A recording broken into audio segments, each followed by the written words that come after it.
Arguments किए और logically आइन की स्पिरिट से बताया, प्रूव किया कि जब इंडिपेंडेंट्स इलेक्शन के बाद एक पार्टी ज्वाइन करते हैं, पॉलिटिकल पार्टी जो कि पार्लियामेंट्री पार्टी भी होती है, और उसको जब पार्लियामेंट्री पार्टी होने का सर्टिफिकेट मिल जाता है तो उसके बाद ही वो इस काबिल होती है कि उसको रिजर्व सीट्स दी जाए। तो उसके लिए ये ऑब्लिगेशन नहीं होनी चाहिए कि वो इलेक्शन से पहले जाकर अपने लिए रिजर्व सीट्स की जो वो है लिस्ट है वो कोई सबमिट करे, जिससे प्रिंसिपली बहुत सारे जो नज़र आ रहा था कि हमारे जो बेंच के मेम्बरान हैं उन्होंने उस पर बहुत क्वेश्चंस किए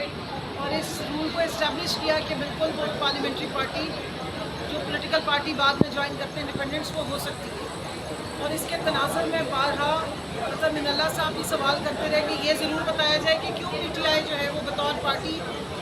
इलेक्शन नहीं लड़ी या उनके कैंडिडेट्स पीटीआई के तौर पे इलेक्शन क्यों नहीं लड़ सके। लास्ट टाइम भी इन्होंने सवाल पूछा था कि इंडिपेंडेंट्स ने जाके अलग अलग बल्ला क्यों नहीं ले लिया। तो बहुत सारे सवाल हैं जो मैं यहाँ पे क्या जवाब दूँ, जिसको इलेक्शन कमीशन को एड्रेस करना चाहिए।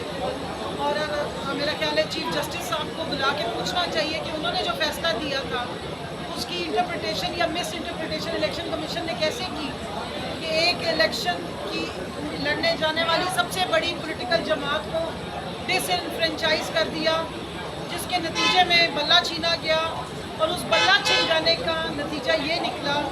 कि हमारे से हमारी रिज़र्व सीट्स छीन ली गई है। ना सिर्फ ये कि इलेक्शन के बाद जो रिज़र्व सीट्स मिलनी थी वो छीनी गई, इलेक्शन से पहले 5% खवातीन ने जो जनरल सीट्स पे इलेक्शन कंटेस्ट करना था वो भी छीन ली गई थी। तो सबसे ज़्यादा नुकसान अगर इस बल्ला छीनने का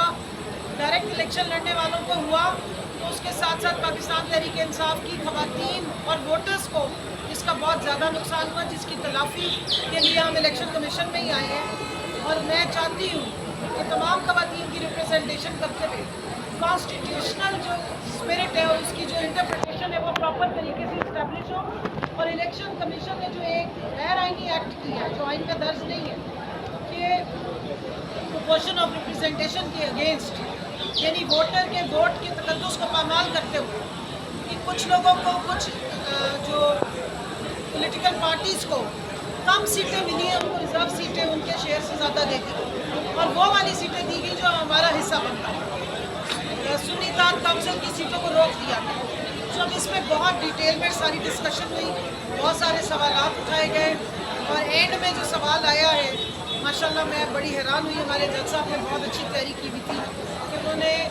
जो हामिद रज़ा साहब हैं उनके बारे में और उनके कैंडिडेचर के बारे में और बतौर चेयरमैन SIC उनके बारे में काफ़ी सारे इलेक्शन कमीशन से सवाल उठाए हैं और सारे फैक्ट्स एंड फिगर्स अपने पास वो लिख के बैठे हुए। सो अब देखते हैं कि ऊँट किस करवट बैठता है। पहले ऊँट ने हमारी सीटें निकली हैं, हम तो चाह रहे हैं कि वो तरीके से वो सीटें वापस करें और पाकिस्तान तहरीक इंसाफ की वो खवातीन जो SIC ज्वाइन करेंगी इन सीटों को लेने के बाद और पाकिस्तान की आम खवातीन को असम्बली में रिप्रेजेंट करेंगी तो वो जो उनका हक है रिप्रेजेंटेशन का वो ना छीना जाइए। मैं यहाँ बताती चलूँ कि आइन की स्पिरिट ये है कि क्योंकि खवातीन डायरेक्ट इलेक्शन लड़के उस तादाद में नहीं आ सकती असम्बली में, तो उनकी तादाद फिक्स की गई है ताकि खवातीन की पाकिस्तान की असम्बलियों में रिप्रेजेंटेशन हो सके, माइनॉरिटीज़ की पाकिस्तान की असम्बलियों में रिप्रेजेंटेशन हो सके और वो लॉ मेकिंग में उस अवाम को, खवातीन को और अपनी माइनॉरिटीज़ की जो हक रिप्रेजेंटेशन है उसको पूरे तरीके से जस्टिफाई कर सके। तो अब ये इलेक्शन कमीशन और हमारी सुप्रीम कोर्ट में डिपेंड करता है कि फ्री एंड फेयर इलेक्शन कराने में इलेक्शन कमीशन ऑफ पाकिस्तान बिल्कुल नाकाम रहा। हमारी ग्रीवेंसेस को डिले करके ट्रिब्यूनल्स में